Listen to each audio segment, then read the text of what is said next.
Time to turn things over to our host, Robert Harris. As a critic, reviewer, broadcaster, and producer, Robert has been demystifying classical music for enthusiastic audiences for more than 25 years, and you can hear him try to enlighten Michael Enright from time to time on the Sunday edition. Please welcome Robert Harris.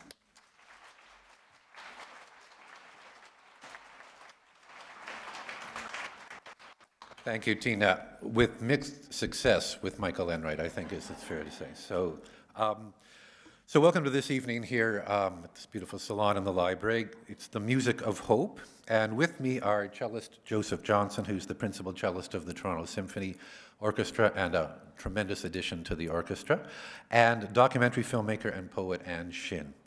And what the three of us, actually more the two of them, are going to provide you this evening is an examination, as Tina mentioned, of the power of music and poetry to create beauty and create art.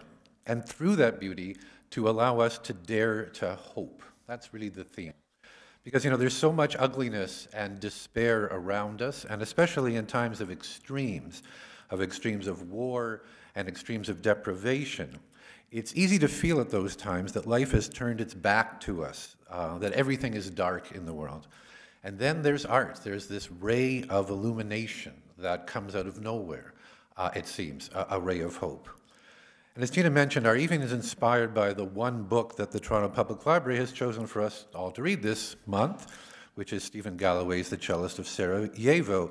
It's now a very famous work of fiction, self-inspired by the experience of Vedran Smilovic, a member of the Sarajevo Philharmonic Orchestra, who played Albinoni's Adagio on his cello throughout the siege of his native city during the vicious war in the Balkans, now 20 years ago.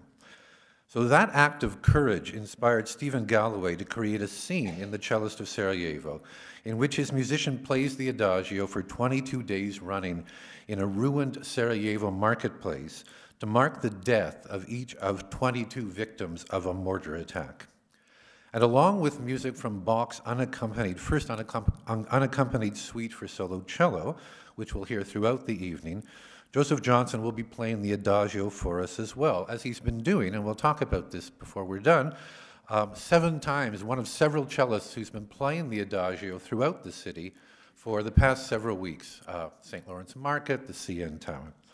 So to get us in the mood, let me actually read one of the 2 sections of the novel in which Stephen Galloway talks about the Albinoni Adagio. This is the very beginning of the book. It's called The Cellist, the first chapter. In 1945, an Italian musicologist found 4 bars of a sonata's bass line in the remnants of a fire-bombed Dresden music library. He believed these notes were the work of the 17th century Venetian composer Tommaso Albinoni, and spent the next 12 years reconstructing a larger piece from the charred manuscript fragment. The resulting composition, known as Albinoni's Adagio, bears little resemblance to most of Albinoni's work and is considered fraudulent by most scholars. But even those who doubt its authenticity have difficulty denying the Adagio's beauty. Nearly half a century later, it's this contradiction that appeals to the cellist. There's something could be almost erased from existence in the landscape of a ruined city and then rebuilt until it is new and worthwhile gives him hope.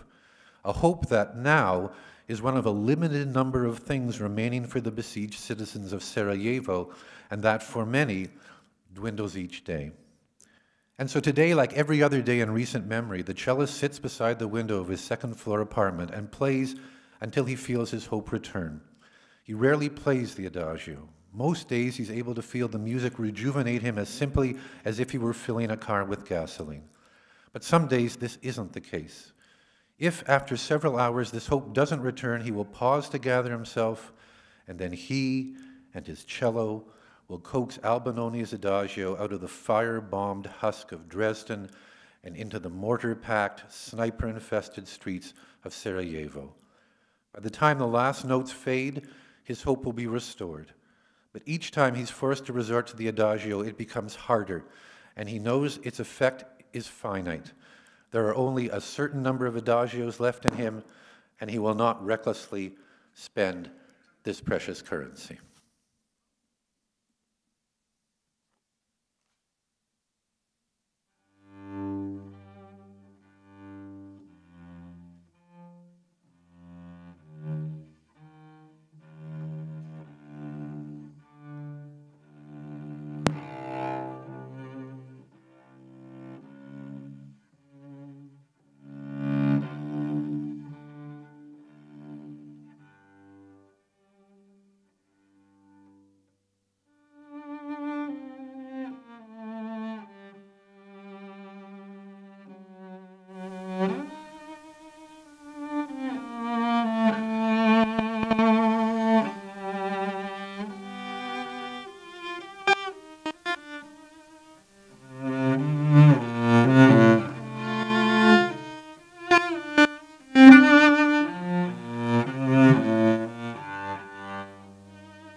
Cellist to Sarajevo is set in a city that was and is culturally and religiously very diverse, much like our city.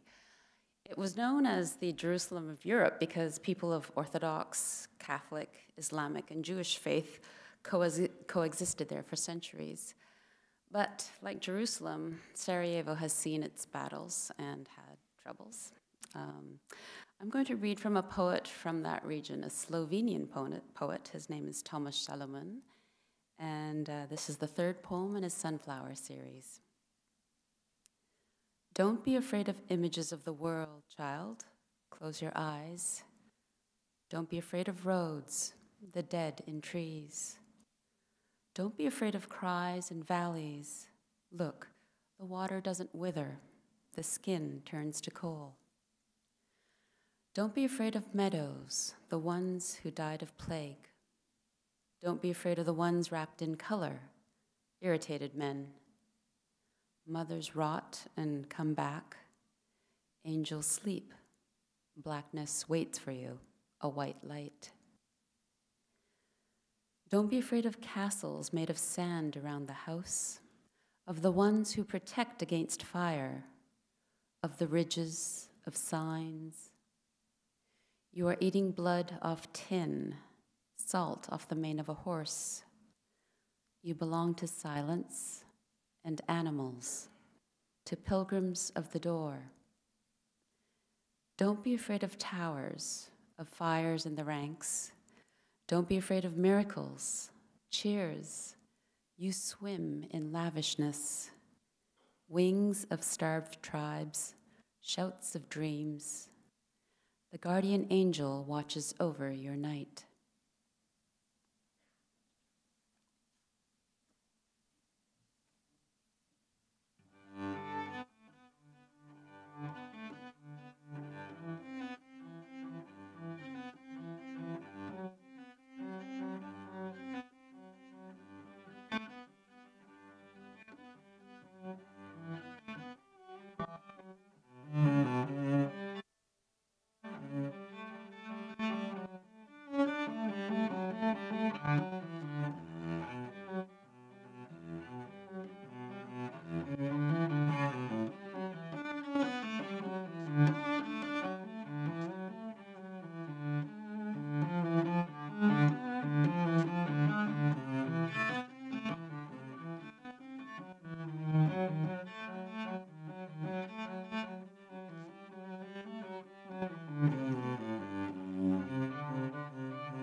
It looked like a clump of small, dusty nettles, growing wild at the gable of the house, beyond where we dumped our refuse in old bottles, unverdant ever, almost beneath notice.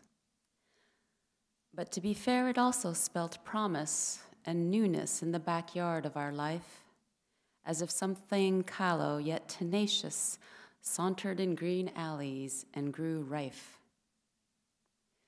The snip of scissor blades, the light of Sunday, mornings when the mint was cut and loved. My last things shall be the first things slipping from me, yet all things go free that have survived. Let the smells of mint go heady and defenseless, like the inmates liberated in that yard, like the disregarded ones we had turned against because we'd failed them by our disregard. That poem is called Mint by Seamus Heaney, who was born in Northern Ireland, which was home to the Troubles, as you all know, from the late 60s to the 90s. That was the conflict between the Irish Catholic nationalists and Protestant Unionists. I suppose it's a simple way of describing it.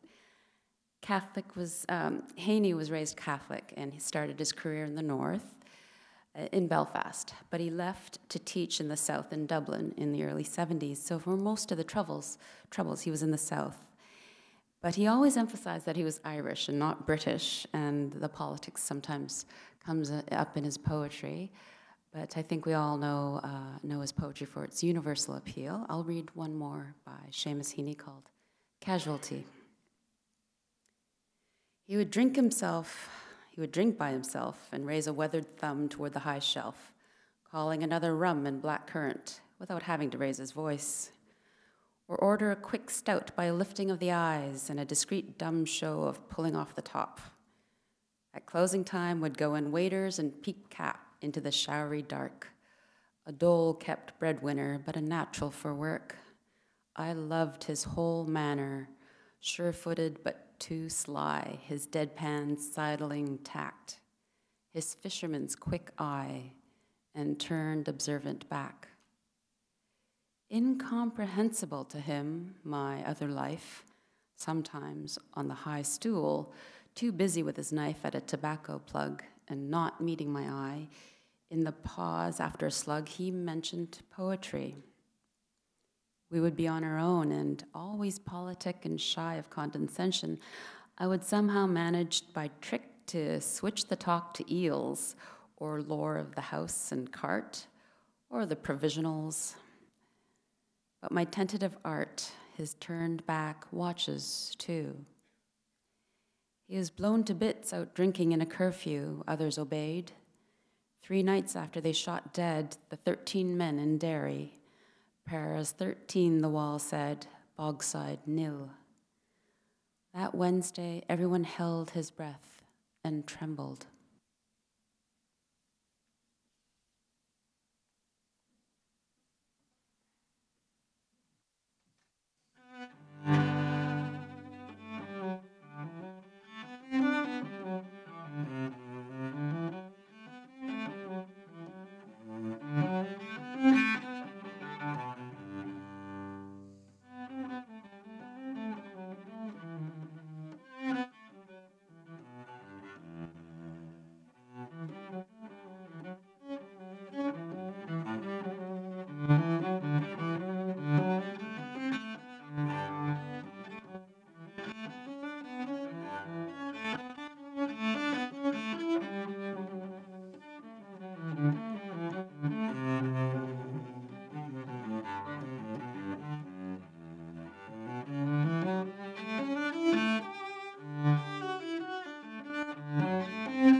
Well,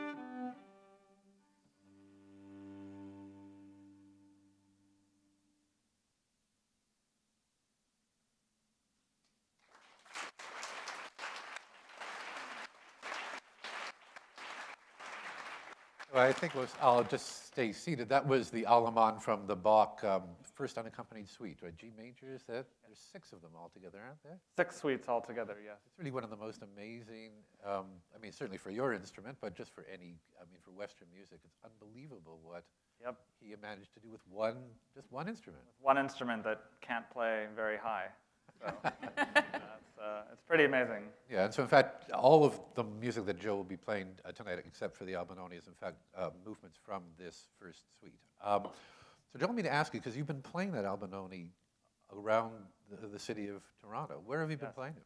Where so far? I started at the CN Tower at the very, very top on the spire, which was kind of amazing. And then I think I played at the Harvard Bakery, surrounded by a bunch of bread, which was the best smelling concert hall I've ever played in.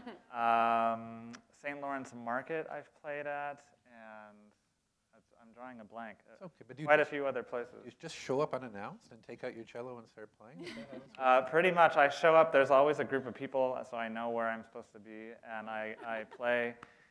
In fact, at St. Lawrence Market, they had us originally set up by a doorway, and it was very cold, and cold isn't good for these old instruments. So we found a spot in the middle, and I think there was probably like 40 or 50 people waiting, and so I picked up my cello, and we all marched through St. Lawrence Market. This big herd of people. I felt like the Pied Piper or something. Yeah. And what reaction have you gotten from people? I mean, how is it, you know, what, have people spoken to you? Can you tell? Oh, yes. Well, we've had great discussions. I mean, the format of all 6 of us TSO cellists has been to show up at whatever designated area we're supposed to play the Adagio, take a 15-minute break, and then play again. And for me, silence is a little uncomfortable, so I like to speak with whoever's there, and the reactions have been amazing from everybody around the city. Lots of people have read the book. People have incredibly interesting questions to ask about the piece, what's it like to play the piece, and et cetera. So it's been a really great way to meet people in the city. I mean, you're 5 feet away from these people, and we don't get that on stage normally. So did you play this piece much? You know, as far as I know, it's more of an orchestral piece than a solo piece until the book. Right. And then it's now become part of your repertoire. Is it different for you to play this piece, having read the book and knowing sort of the historical and fictional background to it? I think so. It's a little bit different. I mean, especially having just read the book, you know, you definitely have a much deeper emotional connection to the piece as opposed to just sort of pulling it out of thin air and playing it. But this arrangement was made specifically for the 6 of us by a former Toronto Symphony Orchestra cellist. Not this exact, but he sort of gave us a template, and then all 6 of us have kind of made our own version of it. So if you go and hear any of my other 5 colleagues, it will not be the same version, but somewhat similar. It's very interesting. Thanks. So Alan, if I can ask you, how did you go about selecting the poems that we're going to be hearing you reading this evening?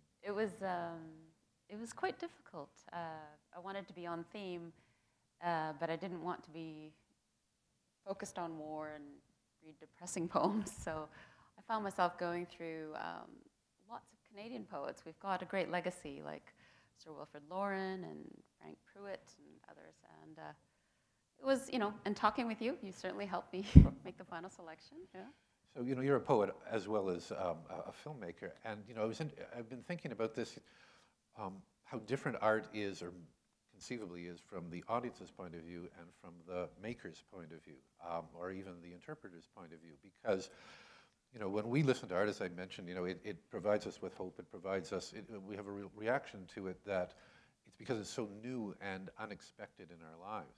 But for artists, it's part of their lives. So I was wondering, and thinking about this, as you, as a maker of poems, not necessarily as a consumer of poems, are you thinking about how your audience is going to react to the work that you're doing while you're doing it, or is something else going through your mind?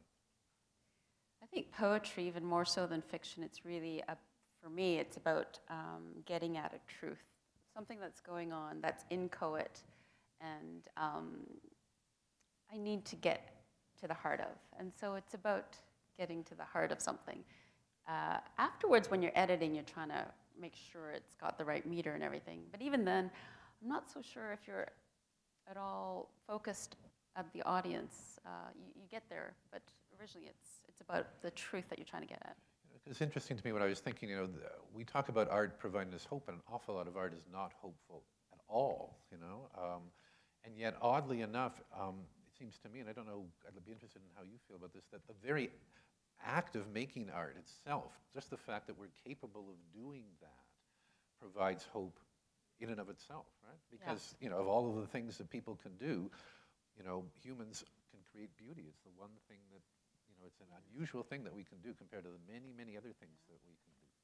I totally agree. Yeah. I totally agree. I mean, you can get that very complex reaction to beautiful music or paintings or poetry where you're crying and you're also joyous at the same time. And I think it's the beauty of art, the complexity and the kind of intuitive understanding that it might, you know, raise in the viewer and the listener. Joe, if I can ask you sort of the same question just as the last before we go back to Anne's poetry. When you're performing music, there's a lot of things on your mind. Like when we're listening to music, there's nothing on our mind but the sounds that you're making. And there's a lot of things on your mind. At what point are you a listener to your own work? And at one point, do you lose yourself in the beauty of what you're doing? Or you are always, you know, worrying about where you put your hands and temperature outside? Right, well, that's the goal, is to lose yourself and sort of not be aware of extraneous circumstances of whatever venue, number of people, who's in the audience, you know, did I leave the stove on?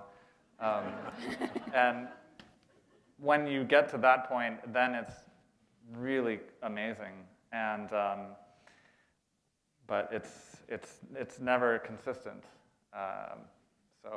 But that's the goal, is to be able to lose yourself and just be in that moment of what you're playing and just have that feeling of, yeah. I heard an interview with Hilary Hahn, who's a famous violinist, who says that sometimes when that works for her, she'll be on stage playing a concerto, starting the third movement and saying to herself, oh my God, we haven't played the second movement. Because she was so completely in the moment, she had forgotten she'd played that. Right, well, and that's the trick, especially for us when we're doing things from memory, which I prefer because I feel like I can be more emotionally in touch with the piece. But you do have to caution yourself from getting too into it, and I call it being cocky, because then you can do some really creative things that you might not want to do. So yeah. Well, if I notice you doing that tonight, I won't tell anybody. Thank you. Thank you. Anyway, Anne, do you want to read some more poetry for us? Sure. Maybe I'll go back to the okay, I will do that. Okay. I'm going to read a poem by Pablo, Nobel laureate, and he wrote about a wide range of subjects. I have a book of love poetry of his, which is lovely, and he's written about many things, including the smell of wood and I think oranges and various elemental odes. He's also written about the Spanish War. And I shall read something called Serenade. On your brow rests the color of the poppies. The mourning of widows finds echo, O hapless one. When you run behind the railroads in the fields, the slender worker turns his back on you. From your footprints, sweet toads sprout trembling. The youth without memories greets you, asks you about his forgotten request. His hands move in your atmosphere like birds, and great vapors surround him, traversing his incomplete thoughts. wishing to reach something, oh, seeking you. His pale eyes blink in your net, like instruments lost in that sudden gleam. Oh, I remember the first day of thirst, the shadow pressed against the jasmines, the deep body in which you took refuge like a drop that also trembles. But you silenced the great tree, and above the moon, far above, you spy on the sea like a thief, oh night. My startled soul asks you desperately for the metal it needs.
This next poem is by Lucia Perillo, who is American. She grew up in New York in the 1960s and went to McGill in Montreal, worked in the U.S. Fish and Wildlife Service, and at one point taught ESL.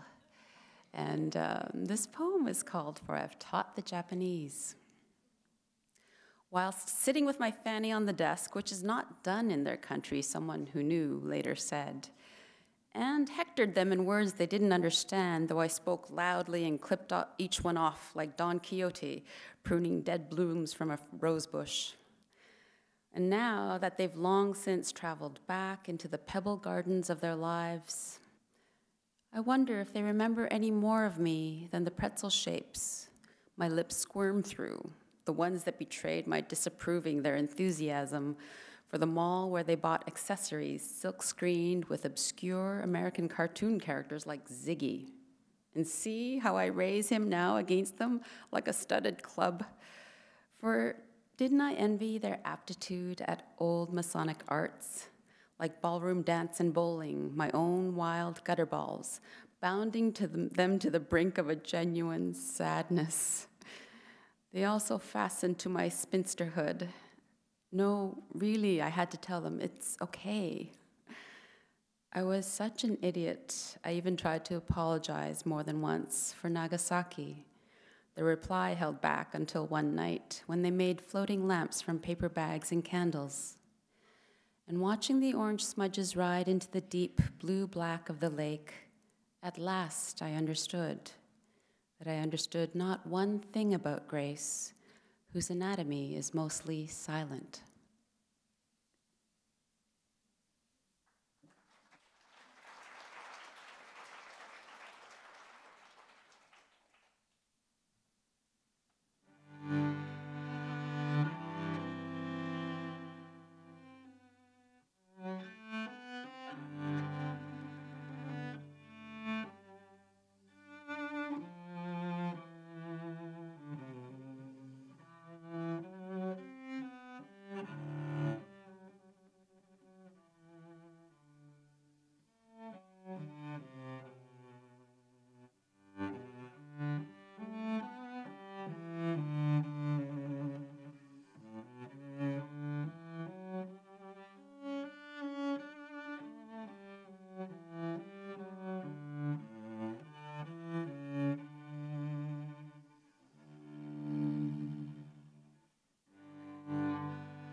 That was the gorgeous Sarabande from the Bach suite. It's interesting, in The Cellist of Sarajevo, Stephen Galloway is actually quite clever, because although the presence of the cellist and the story of the real cellist of Sarajevo is what inspired him to write the book, the cellist actually only makes 2 appearances in the book, two direct ones. The first one, which I read to you at the beginning, which sort of sets the book into motion. And then at the very end of the book, the cellist appears again. He's sort of a spectral presence throughout the rest of the book, and it's really his influence and the lives of 4 other characters, quite different characters in the streets of Sarajevo and in Sarajevo, who he influences, that actually make up the real interesting strands of the novel. So that's the music of the cellist sort of floats in the air throughout the whole novel. And of the 4 characters, perhaps the most interesting one is this young woman whose code name is Arrow, who is turned into a sniper, and a pretty good one by the conflict, and who was given the assignment at one point to guard the cellist as he makes his 22 successive appearances in the Sarajevo marketplace, because in the fictional book, the fear is that his presence there is rallying the citizens and the people who are in fact trying to destroy Sarajevo may well want to destroy him as well. So Arrow is a very interesting character. So I'd just like to read for you, just to remind us of the book, the very last appearance of the cellist at the very end of the novel. He played for 22 days, just as he said he would, every day at 4 o'clock in the afternoon, regardless of how much fighting was going on around him. Some days he had an audience, other days there was so much shelling that no one in their right mind would linger in the street. It didn't appear to make any difference to him. He always played exactly the same way. Arrow let the slow pulse of the vibrating strings flood into her. She felt the lament raise a lump in her throat, fought back tears. She inhaled sharp and fast. Her eyes watered, and the notes ascended the scale. The men on the hills, the men in the city, herself, none of them had the right to do the things they'd done. It had never happened. It could not have happened. But she knew these notes. They had become a part of her. They told her that everything had happened exactly as she knew it had, and that nothing could be done about it. No grief or rage or noble act could undo it. But it all could have been stopped. It was possible. The men on the hills didn't have to be murderers. The men in the city didn't have to lower themselves to fight their attackers. She didn't have to be filled with hatred.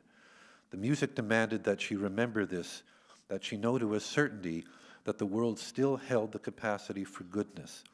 The notes were proof of that. And you can give us this one.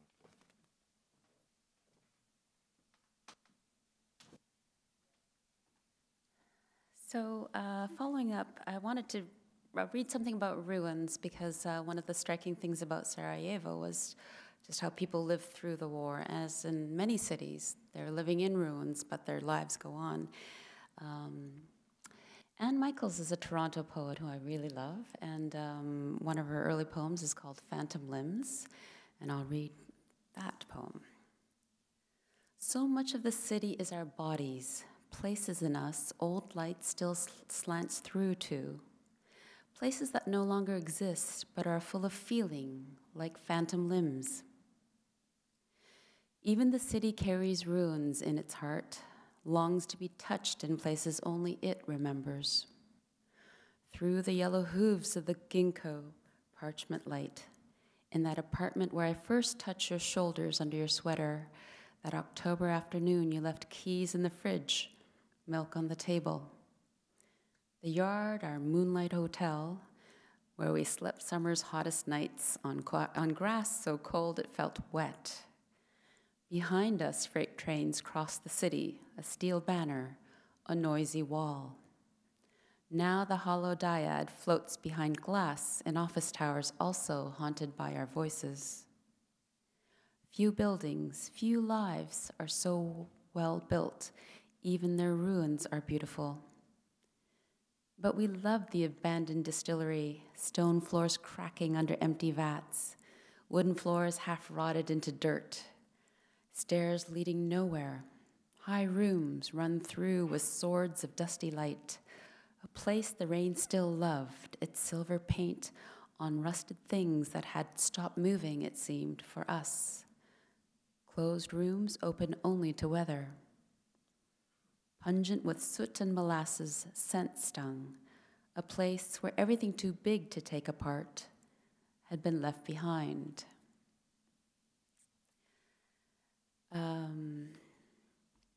As an immigrant, I've moved around a lot. Well, a child of immigrants. My parents moved around a lot, and I feel like there's always been stuff we've left behind in every place. And sometimes even the houses are gone too. But I was visiting a friend's village in Cyprus, in a village called Fikardu, and his grandmother used to live in a mountaintop village, and there was a fire that had taken over the village, and it was quite startling because we'd walk into these stone buildings and they had no roofs because they were thatched, and the fire had burnt away the roof. So you'd walk into the upper room and your eyes would just open to blue sky. And it was wonderfully liberating. You realize you are still safe. You know, there is, even though the shelter is blown away, there's still beauty and reverence in the world. And I'd like to talk about renewal, and this next poem would be about renewal, because wherever there's ruin, there's always grasses and weeds growing, new families making homes. Sometimes cities are built upon ruins of themselves, like Rome. So this poem about renewal is called Sitting by My Porch Marigolds, You Smiled. This is one of my poems. Now I know sometimes I was a rooster, sometimes a roe, and these feet turning inward have found swift current. Still my hands have seldom seen the sun. Only yesterday maple sap trickled clean from your chest into the smooth snow around us. We swim with the instincts of tadpoles in a ditch. I love your wild grass, your smoked thatch, your puddled potholes. Now I know I was an antelope, a snail in its shell rolled under a sky peeling autumn leaves, or sand up to the knees, an ocean whose salt our bloodstreams breathe. I know buildings fall in crashing shutters into the earth, while in city parking lots, trees of heaven find root.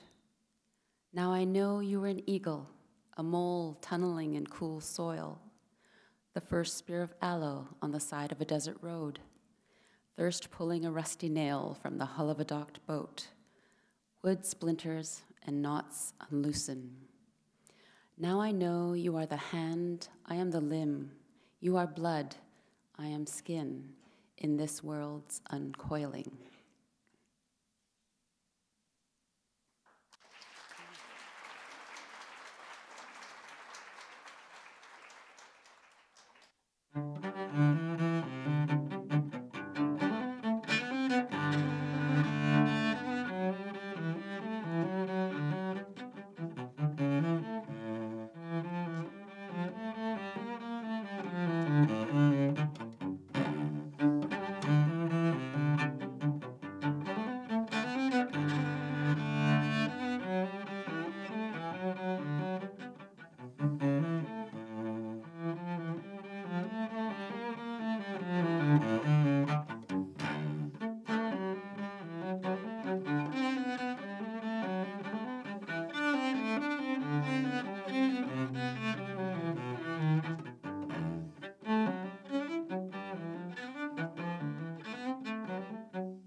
So I'm going to read one more poem, and it's written a long time ago. I used to be a producer at Metro Morning, actually during the time of the war and the conflict in Sarajevo. I was a producer there, and we booked interviews, phone interviews with people in Sarajevo. And one of the interviewees was a very young, eloquent university student, a young woman who had siblings. And we spoke to her several times over a period of months, and each time I spoke to her, I felt more compelled to do something more, something other than just book her for an interview to inform Toronto citizens of what's going on in Sarajevo. So this poem is called 22nd Clip, and it's about that moral sense of conflict that I felt. In yesterday's news, there was a gathering in a church, gutted from years of shelling, no ceiling or roof to cover their scarved heads. Black umbrellas bloomed in the pews. And so we're fed 20 seconds from Bosnia, a girl telling us she dodged snipers on her way to find water. It was an update, a segment of the news cut off, like the tail of a lizard whose physiognomy knows just enough to preserve itself. Tomorrow I'll call her to say there's no news about the relief effort. She is the news. She knows this, as are her siblings whose eyes, larger than their souls, are silent cavities, ruined churches. Their open hands, like hymn books in the rain, are missing pages. Standing in their nightgowns, they wait for the organ's first notes. Where is the organist? One day I hope to stand with them in their silent pews, so they may trust that I, a living spokesperson, remember their tune.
Well, thank you very much. And thank you both, Joe and Anne, just for, I mean, this was an evening where we were going to push beauty in the face of despair, and I think both of you have done that really beautifully. So thank you, both of you very much. And I should tell you that if you want to hear more of Joe's playing, you just have to head down to Roy Thompson Hall and listen to him with the Toronto Symphony. Unfortunately, that's the good news. The bad news is that there's, what, 80 other people playing at the same time. But if you listen really closely, you can actually hear Joe. Or if you go to joecello.com, you can buy my CD. Okay. Done. And in the same vein, if you want to read more of Anne Shin's beautiful poetry, The Family China is her book, and that's available Indigo. I mean, it's online, and she has some copies as well. Anyway, thank you very much. We have time for questions as part of the event. I don't know, is that mic set up for questions? There's a microphone in the middle. I don't know if anybody has any questions. You might want to ask Joe about his fingering in the gigue, but I doubt it. But yes. I have a question about, so in the book, you had the cellist playing this piece for 22 days. And I'd like to ask each of you, one of you as a poet, the other as a musician, what the motivation is at some fundamental level, do you think, for him to have made that music? He wasn't being paid. He didn't have an audience that he knew was going to be there. He just did it he put on his tuxedo and he did it for 22 days. So just each of your sense on the motivation of him doing that.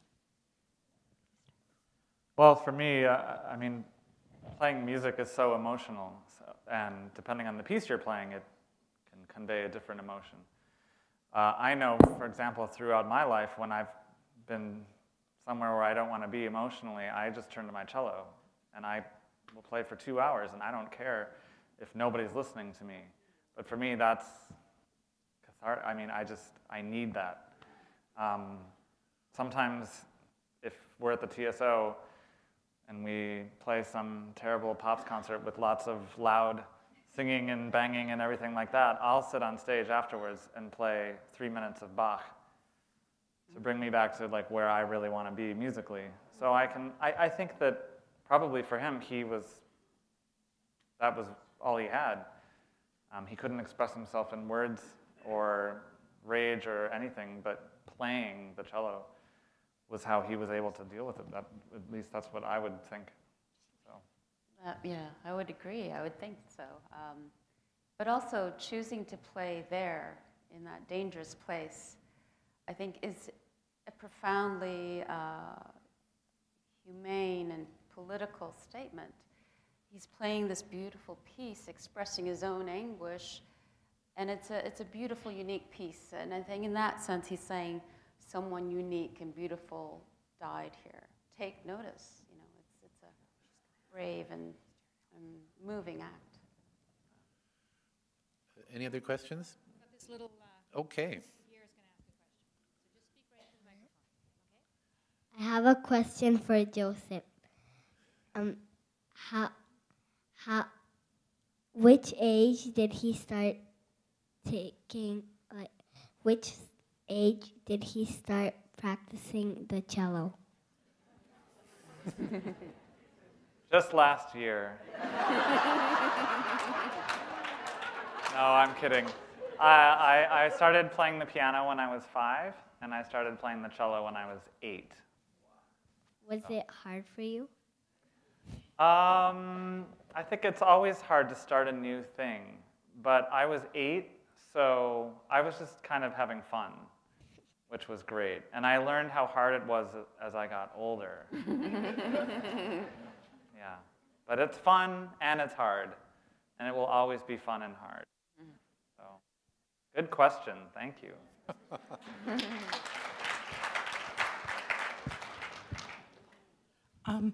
I don't have a question so much as a comment. Listening to you talk about the war in Sarajevo, listening to the music and the poetry, I was thinking of how poetry and music together can move you. And on the subject, I was thinking in particular of Benjamin Britten, how he took the poetry of Wilfred Owen, the great First World War poet, put it together with the Mass for the Dead, and created the Britain War Requiem. And I don't think there's anything more eloquent on the subject ever been written. And it's not just a Mass, it's the Wilfred Owen poetry that makes it so special. I guess, Joseph, you must have played in an orchestra when the Requiem is... How do you feel about that particular piece of music? Because to my mind, it's just... It's incredible. Yeah, it I is. mean, it's just incredible. And it's not done enough, in my opinion. Well, no, it's not. I'd love to hear it again, but it's the combination of the poetry and the music together. They're both so beautiful, and together they're almost unbearable, you know, because it's so eloquent. Well, just on a musical level, personally, I feel like Benjamin Britten has to be one of the top 5 greatest composers of all time. Yeah. And he was a And, pacifist, writing on the subject of war. Like Robert said, that we have the Bach suites on cello, just as an aside. So many people have tried to compose works for solo cello throughout, I mean, since 1750s, right? Do you know any of them? No.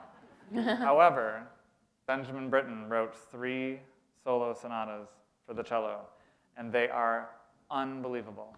And I would put them right up there with the Bach suites. I mean, right there with them. And so, yeah, so you put somebody like that and a text like that, and you're going to get the Britain War Requiem. So, yeah, great. I was just wondering where we go to look on a website to find out the listing of where all you cellists are playing in the city. I think it's on the Toronto Public Library website. Yeah. Just to say, it's on the Toronto Public Library website, or you can go directly to our keeptorontoreading.ca website, and the rest of the listings are there. Monday's the last one. We've been going since the middle of March, so you have a few more chances to see. Are you playing anymore, Joe? I've got one more tomorrow at the Gibson House. There you go. Gibson House. Be there or be square. 5 something. Okay, well, thank you very much for coming out this evening. I hope you enjoyed it. I certainly enjoyed being here as well. Thank you very much.